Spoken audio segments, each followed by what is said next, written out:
warahmatullahi wabarakatuh. Di sini saya Nurul Hidayanti NIM E20193123 akan menanggapi video pada Bapak Dr. Abdul Wadud LC.MEI selaku dosen mata kuliah Ekonomi Makro Islam.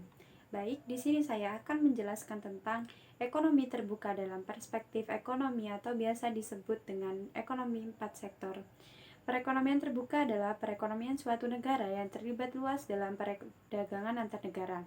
Hampir seluruh dunia menganut perekonomian terbuka. Dengan ikut dalam perdagangan internasional dapat memacu ekonomi nasional karena akan memperluas pasar dan meningkatkan daya saing produksi dalam negeri. Kemudian selanjutnya tentang konsekuensi dari perekonomian terbuka. Dari segi ekonomi makro, ekonomi terbuka berarti ada pasar keempat dalam proses perekonomian, yaitu pasar luar negeri. Adanya pasar luar negeri mempunyai konsekuensi yang lebih lanjut terhadap pasar-pasar lainnya. Khususnya ada konsekuensi penting yang menyangkut penyesuaian pengertian 3 konsep, yaitu yang pertama, permintaan agregat di pasar barang akan meningkat. Yang kedua, jumlah uang yang beredar dari pasar barang akan bertambah. Dan yang ketiga, harga barang jasa akan meningkat. Kemudian selanjutnya saya akan menjelaskan tentang komponen pengeluaran agregat. Yang pertama yaitu konsumsi rumah tangga atas barang-barang yang dihasilkan, biasa dilambangkan dengan CDN. Kemudian yang kedua, investasi perusahaan dilambangkan dengan I.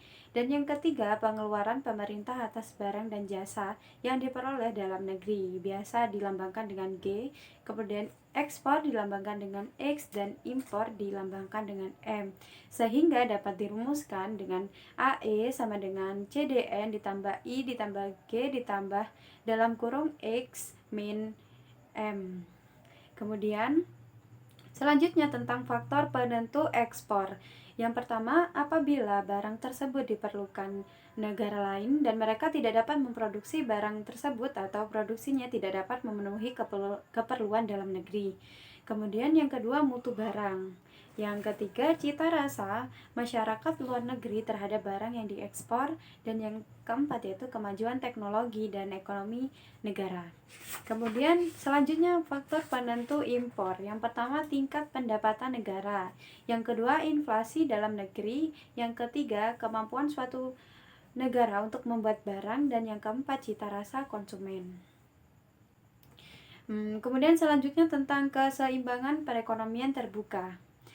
Penawaran dan pengeluaran agregat. Penawaran agregat biasa dilambangkan dengan AS, terdiri atas barang yang diproduksi di dalam negeri yang meliputi pendapatan nasional, biasa dilambangkan dengan Y, serta barang yang diimpor dari luar negeri.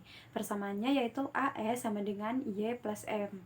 Kemudian ada penawaran agregat yang dilambangkan dengan AE, meliputi 5 komponen, yaitu pengeluaran rumah tangga atas barang yang diproduksi di dalam negeri atau dilambangkan CDN. Kemudian investasi swasta dilambangkan dengan I, pengeluaran pemerintah dilambangkan dengan G, ekspor dilambangkan dengan X, dan pengeluaran ke atas impor dilambangkan dengan M. Persamaannya yaitu AE sama dengan CDN ditambah I ditambah G ditambah X ditambah M. Pengeluaran rumah tangga terdiri dari pengeluaran dalam negeri CDN dan pengeluaran atas barang-barang impor dilambangkan dengan M. Persamaannya yaitu C sama dengan CDN ditambah M, sehingga persamaan di atas AE dapat disederhanakan menjadi AE sama dengan C ditambah I ditambah G ditambah X. Dengan demikian keseimbangan perekonomian terbuka tercapai apabila Y ditambah M sama dengan C ditambah I ditambah G ditambah X, atau Y sama dengan C ditambah I ditambah G dalam kurung X dikurangi M. Suntikan dan bocoran. Keseimbangan dapat dicapai ketika I ditambah G ditambah X sama dengan S ditambah T ditambah M. Pendapatan disposable merupakan sisa pendapatan nasional dan dikurangi dengan pajak. YD sama dengan Y, dikurangi pajak perusahaan dikurangi pajak individu, atau YD sama dengan Y dikurangi T.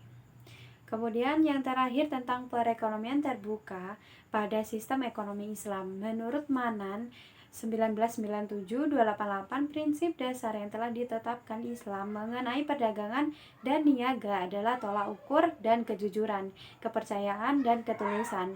Sejarah telah membuktikan bahwa Islam telah menganjurkan internasional. Mungkin itu saja yang bisa saya sampaikan, kurang lebihnya mohon maaf. Wassalamualaikum warahmatullahi wabarakatuh.